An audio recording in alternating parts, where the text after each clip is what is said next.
자, 월요일 강의 시작하겠습니다. 안녕하세요. 그 주말에 질문하시는 분들이 너무 많아서 제가 간단하게만 말씀드릴게요. 제 개인적인 소견입니다. 그러니까 1차 어려운 3조건이 다 나왔어요. 이게 원래 기본 베이스로 4, 5문제씩 뿌려지는데 이게 엄청나게 많이 나왔죠. 가불병 사례 객관식 문제가. 근데 얘가 설마 했던 계산형이 다 나왔어요. 제가 계산 문제가 연대, 변제자 대위, 채권자 취소권, 공동저당, 그리고 유류분 이렇게 5개가 있다 그랬는데 그냥 다 뿌려졌다고 보시면 되는 거죠. 그럼 당연히 난이도가 올라갑니다. 그리고 단순 지문 오지랑 박스가 설마 했던 시효 지문까지 나온 거 맞죠? 그러니까 지금 다 나온 겁니다. 원래는 이게 베이스였어요. 이게 베이스였고 계산 문제가 한 2개에서 3개 정도가 뿌려지면은 적당히 어렵다. 그러면 한 6개까지는 가겠다라고 했는데 이렇게 나오는 순간 8개에서 10개까지는 간다고 보시면 됩니다. 민법에서. 그러니까 10개까지는 민법에서 무조건 가게 될 거예요. 제 개인적인 생각으로는 시간 부족이 걸려도 민법은 여기까지는 틀릴 수 있어요. 여기까지는 틀릴 수 있습니다.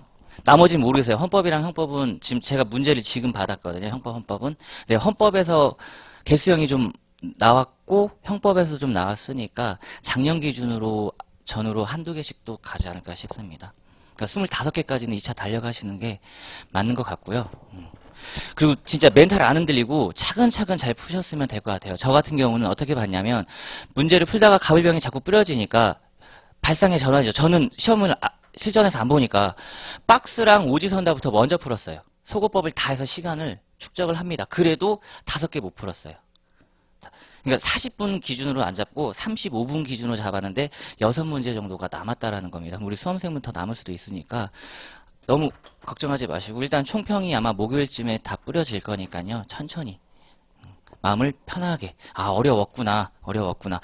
8모에서부터 시작된 그쵸. 사법시험 폐지가 지금 계속 나비효과예요. 제가 국가직 시험을 그 전주에 헌법을 다른 데서 하고 있으니까 헌법 기출특강을 바로 했거든요. 국가직 헌법이 엄청 어려웠어요.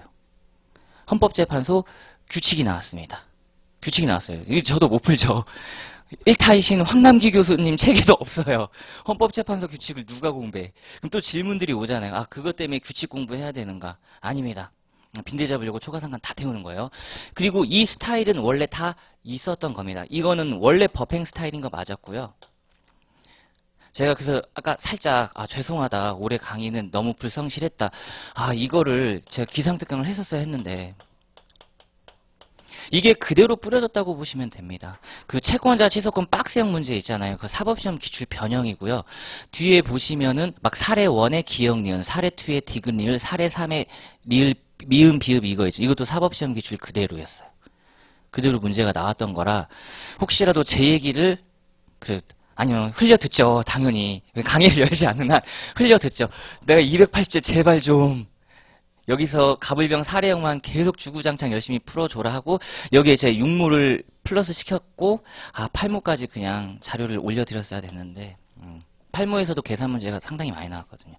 올해 난이도는 올라갔을 거니까 너무 걱정하지 마시고 지금은 이제 2차 준비를 하시는 겁니다. 그래서 올해도 계산형이 나올 거라고 항상 생각이 들죠. 왜냐면 작년에 변제충당이 문제가 나왔으니까 올해는 이걸 유추로 한다 그러면 상계충당은 너무나도 자연스럽게 그리고 채치는 준비를 이제 하는 게 맞습니다. 왜냐하면 인용 범위를 물어본다라는 거예요. 올해 객관식 문제를 토대로 채권자 취소권의 인용 범위 문제를 충분히 풀어낼 수 있습니다. 그러면 선순위 저당권이 있는 경우에 인용 범위가 문제될 거고 두 번째는 얘를 끼고 이걸 내면 그쵸 어렵다라는 거죠. 이거 끼면 어렵다.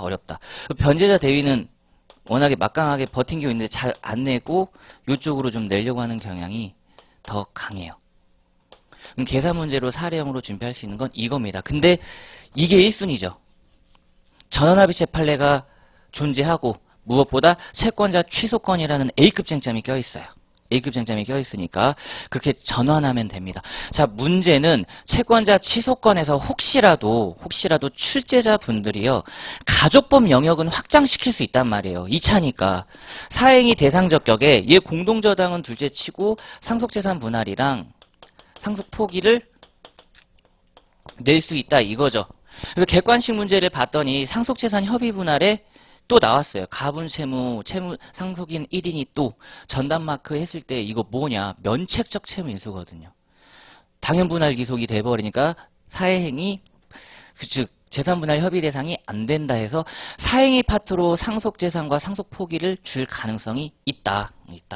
이건 공부를 안 할 수가 없습니다. 가족법 영역이라고 해서는 안 할 수는 없고요.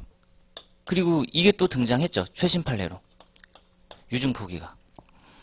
그러니까 지금 가족법 영역으로 계속 준비를 해주시는 겁니다. 그러니까 올해는 무조건 채치는 준비를 하시는 거예요. 자, 그럼 이런 베이스를 가지고 어떻게 공부를 할 거냐면,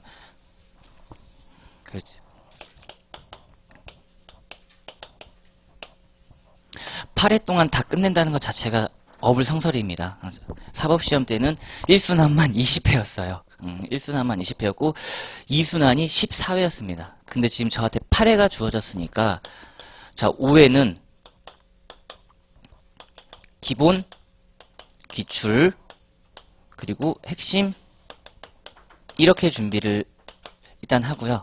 이렇게 하고, 특히 여기서는 제가 케이스 솔루션으로 다 보여드릴 테니까 웬만하면 다 챙겨가세요. 지금 우리가 보고자 하는 판례가 사례가 이렇게 나올 거다. 그리고 얘는 모의고사에 무조건 냅니다. 모의고사에 무조건 나온다고 보시면 돼요. 그리고 3회 동안 모의고사를 볼 건데 여기에 신작 문제를 추가로 해서 문제를 더 풀도록 하겠습니다. 일단 100점 모의고사는 보는데 그거 외적으로도 뿌려질 수 있는 신작 모의고사 문제 등을 더 볼게요. 지금 8모까지 확보를 하고 변호사 시험 10월 모의고사가 바로 출제된 경우가 딱 2번 있었어요. 예를 들면 10월 모의고사에서 채권자 취소권과 관법지가 출제된 적이 있었거든요.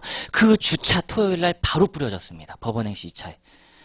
근데 그 주차까지 보고 들어가긴 어렵잖아요. 마지막 주차는 내가 공부하는 거 한 번씩 훑어보고 확인하는 건데.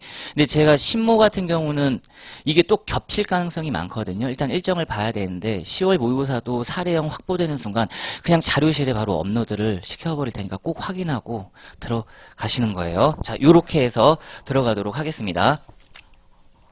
자, 그럼 이제 바로 들어갈게요. 자꾸 딴 생각하지 마시고 진짜 그 어떤 것도 생각하시면 안 돼. 일단은 뚜껑은 열렸으니까 내가 몇 개 틀렸는지는 중요하지 않습니다. 그리고 이런 걸로 희망고문 갖지 마시고 그냥 20개 넘어가도 들어가시는 거예요. 작년 같은 경우도 27개까지 갔거든요. 등기직 파트는. 그러니까 너무 염려하지 마시고 우리 편하게 들어갑시다. 그래서 제가 작년에는 민법을 먼저 시작 안 했어요. 수험생 얼굴을 못 보겠어. 못 보겠어. 우리는 더 못 볼 것 같은데 그래서 수업만 열심히 할게요.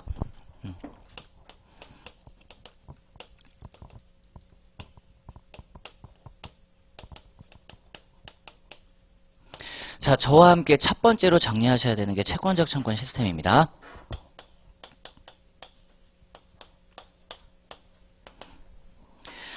자, 가불이 지금 설문에서 등장한다고 할 때 첫 번째 확인하셔야 되는 거 계약 유형. 계약 유형 확인하셔야죠. 3개 등장시킬 거예요. 매매, 임대차,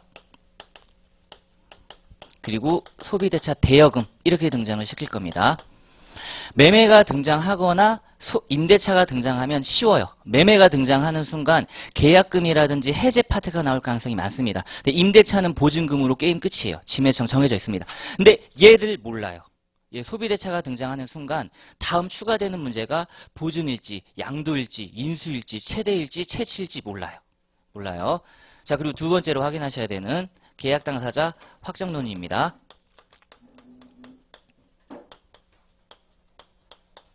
무조건 판례 암기하셔야 돼요. 지금 최신 판례로도 계약 당사자 확정 논의는 끊임없이 나올 거니까 걱정하지 마시고 얘를 확정시켜서 여기에 대리인이 나오는지 봅시다.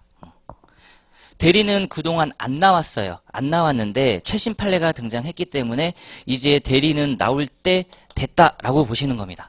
대리는 나올 때 됐다. 민총에서 일단 대리는 무조건 찍고 들어가 주셔야 되는 거예요. 자, 이렇게 계약 당사자를 확정시켜 놓고 첫 번째 이쪽 분들 보시는 겁니다. 청구권원. 청구권원 첫 번째로 보시는 거예요. A 구간 넣겠습니다. 채권자 대위권. 채권자 대위권 들어가시는 분. 그 다음에 두 번째 채권자 취소권. 자, 그리고 얘 들어가도 너무 당황하지 마시고요. 압류추심 들어가는 건 당연히 나옵니다. 나와요. 민사집행법 내용이 무조건 나와요. 그리고 여기에 이제 최신 판례가 하나가 등장했죠. 압류추심보다 조금 효과가 센 질권자가 나왔으니까 최신 판례는 준비를 하셔야 돼요. 그러니까 질권자가 나왔을 경우에 얘는 고민하지 마시고 단축급부랑 부당이득이랑 같이 나올 수 있다라고만 생각해 두세요. 직접 청구권을 행사했을 때, 아, 그 효과가 단축급부고 부당이득에 좀 포인트가 있고 변제상계 쪽에 있구나. 이따 확인 다 하겠습니다. 이렇게 네 친구들을 차근차근 하나씩 격파하셔야 돼요. 하나하나씩. 자, 그리고 두 번째로 등장하는 게 얘입니다. 양도죠. 양도. 최신 판례가 너무나도 많아요. 양도. 자, 얘가 등장하는 순간 계약을 하나 더 주려고 할 거예요.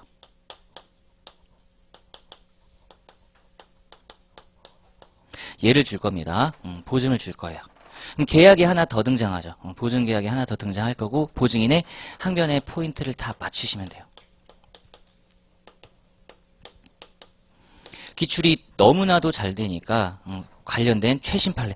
근데 요 녀석에서 최신 판례가 나왔죠. 사전구상권, 사후구상권과 상계. 다행이에요. 얘는 판례 원문으로 나왔더라고요. 사전구상권, 사후구상권, 최신 판례가. 얘는 무조건 모의고사에서 그냥 풀어보신다고 생각하시면 됩니다. 사전구상권 상계와 사후구상권 가지고 들어가는 상계를 들어갔을 때 과연 상계가 허용되는가? 얘는 모의고사에서 그냥 무조건 풀어보실 거예요. 모의고사에서.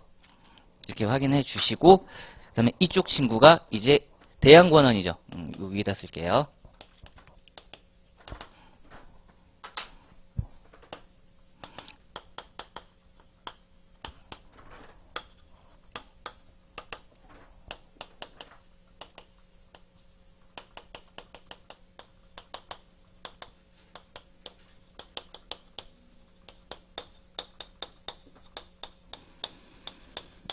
자, 요렇게 있습니다. 지금 출제 영역을 봤을 때 채권에서는 이걸 벗어나지 않아요. 채권에서는. 그러니까 틀은 정해졌다라는 겁니다. 답안지를 이제 쓰기 시작하실 때. 그럼 얘를 베이스로 해가지고 잠깐 이쪽에서 확인해 볼게요. 자, 사례 들어간다고 할 때 첫 번째.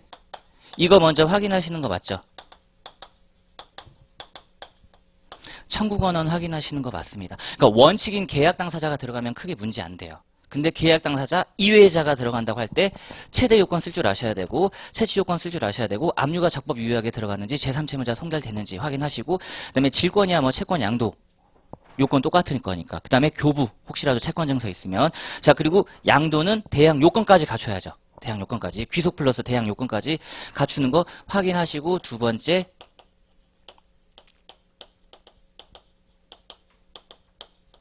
대항 권헌 검토. 목차는 채권은 이렇게 무조건 베이스 2개입니다. 그리고 3번 사안의 경우 해결하시면 돼요. 왜 이렇게 쓰느냐? 우리 수험생분들은 주문기재를 본다 그랬습니다. 그럼 주문기재를 본다고 할 때 취지 들어가실 거고 이거는 소송 종류니까 민소법에서 기본 베이스가 들어와 주셔야 되는 거고요. 그리고 지금 이거 쓰는 게 바로 원인이에요. 청구 취지, 청구 원인, 소장의 필수적 기재사항이죠. 소장의 필수적 기재사항. 자, 그러면 청구권한 검토는 이건 기초사실이잖아요. 그리고 핵심 포인트가 이쪽에 몰려 있는 거죠. 대항권원 쪽에 다 몰려 있습니다. 그래서 결론 논거식의 답안지를 계속 써 내리실 거예요. 하나씩 대입하시면 돼요. 청구권원부터의 최대 요건, 채취 요건, 대항권원에서는 이제 하나씩 나온다고 할 때 얘도 작년에 나왔지만 올해 준비하시는 거예요. 왜냐하면 얘는 그냥 민소 변론주의 같이 나온다고 생각을 해 주시고요. 변론주의. 작년에도 기산점이 나왔으니까 계속 공부를 해 주시고, 근데 이제 중단과 관련된 최신 판례들이 많이 나왔고 특히 제3취득자 관련된 내용이 나왔으니까 조금만 확보를 해 주시고, 얘는 작년에 기출이 됐습니다. 그래서 간단하게 보고 끝낼 거고요. 얘를 올해 준비를 하셔야 될 것 같아요. 근데 지금 얘를 이제 내느냐 마냐인데, 마지막 요쪽이 인수죠. 채무인수. 최신 판례도 많이 나오는 상태였기 때문에 얘도 준비를 하고, 마지막에 얘 갑니다.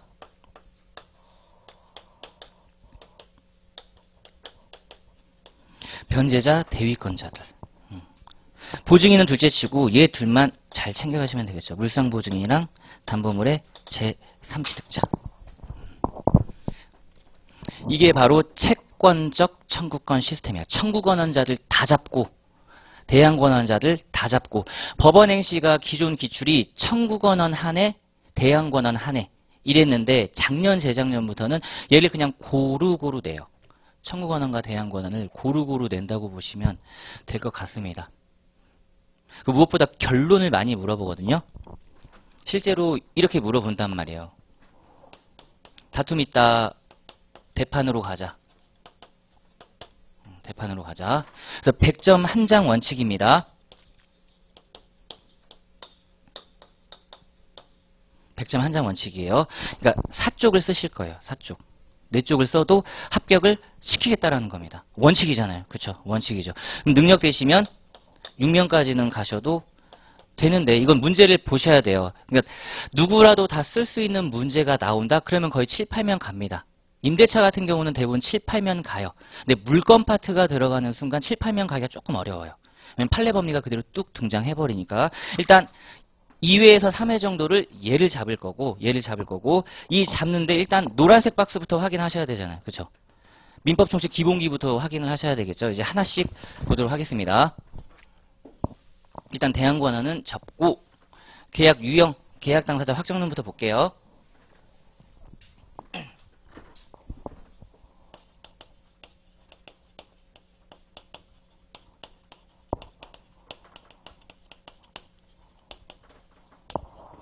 자, 우리 수험생분들이 함께 공부를 해주셔야 되는 거. 일단 대리 일반론은 무조건 암기입니다. 법률행위 해석론이에요. 계약 당사자 어떻게 확정하느냐. 행위자와 명의자가 다르다. 의사일치하면 의사일치한 대로. 일치하지 않을 경우 상대방이 합리적인 사람이라면 누구를 계약 당사자로 정했을 것이냐. 그렇게 판단해서 끝내버리고 사령으로만 전환합니다.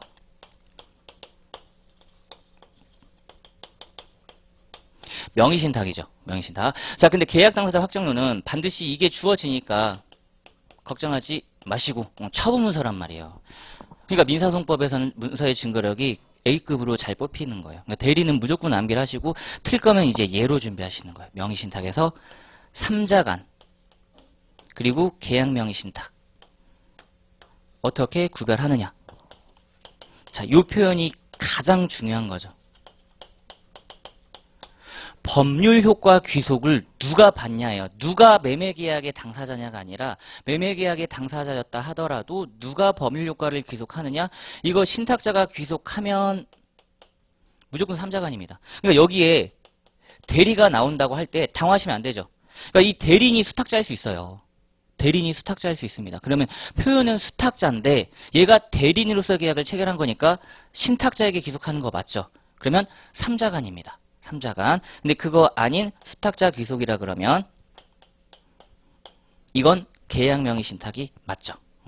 왜 이거를 구별을 하셔야 되냐. 첫 번째, 일단 소유권 귀속 논의가 가장 첫 번째로 논의돼요. 여기는 무조건 매도인에게 복귀입니다. 무조건 매도인에게 복귀하는 거예요. 매도인. 근데 얘는 나눠주셔야죠. 매도인 선의와 아기. 얘부터 먼저 할까요?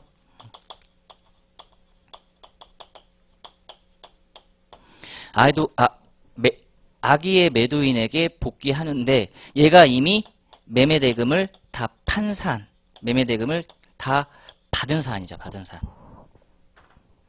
받은 사안. 이거 공부할 겁니다. 요거는 끝이죠.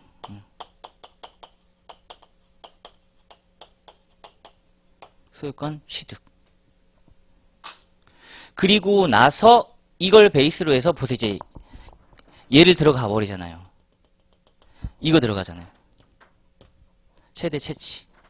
근데 이 상태에서 플러스를 이렇게 해 주실 거예요.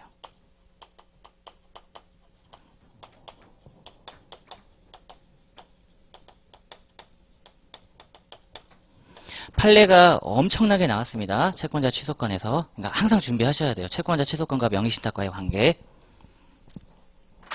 자, 그리고 두 번째가 딱 나오네요. 최대 하냐 마냐. 얘는 하죠. 매매 소위 등 매매 계약 유효하니까 얘는 나옵니다. 신탁자의 최대예요. 신탁자 대위 가능. 얘는 안 나옵니다. 너무 빨라요? 너무 빨라요? 아니죠. 지금 2차여서 저는 답답나라 빨라도 갑니다. 죄송한데요. 8회예요. 8회. 눈빛 안 보고 이제 질문 없어요. 진짜 다 대위 얘는 못 가죠. 왜냐면 신탁자가 매매계약을 체결한 바가 없으니까 얘는 피보전 채권이 없다라는 겁니다. 피보전 채권이 없는 거죠. 신탁자가 매매계약의 당사자가 아니니까. 그리고 나서 세 번째가 채치인데 이거는 판례 각각 따져보셔야죠. 누가 팔았느냐에 따라 따져보셔야 돼요. 이건 판례 확인 직접 하시면 될 거고 3자간이냐 수탁자 계약이냐에 따라 책임재산이 되냐 안 되냐인데 그냥 계약명의 이걸로 보기한 거 한번 볼까요? 얘랑 한번 볼까요? 수탁자가 처분했을 때 여기서는 수탁자 처분 절대 사행위가 안 되죠. 왜? 매도인 거니까. 근데 얘는 나올 수 있잖아요. 직권에 얘는 나오죠. 여긴 안 나오죠. 수탁자 거니까. 수탁자가 소유권을 취득하니까 자기 책임재산 들어온단 말이에요. 그리고 네 번째가 소시입니다. 보세요. 매매 소위 등 있죠? 매매 소위 등. 그러니까 원칙 진행인데 여기서는 점유보호 이론이 들어가요. 인도 점유 진행 안 한다. 구별 실익들 진행 안 한다. 근데 여기서는 다르죠. 여기서 판례가 나왔습니다.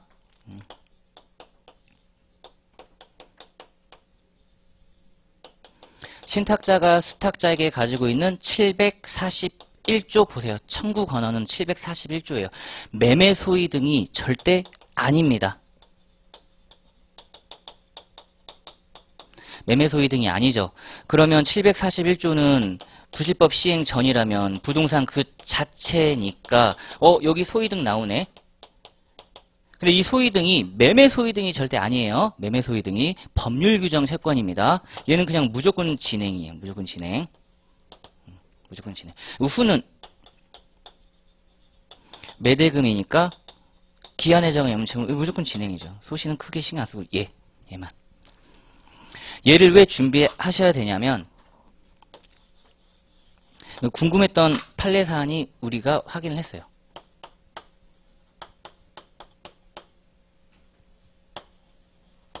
확인. 자, 이제 이거는 그냥 눈으로 한번 또 보겠습니다.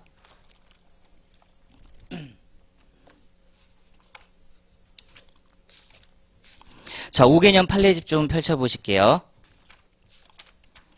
90페이지.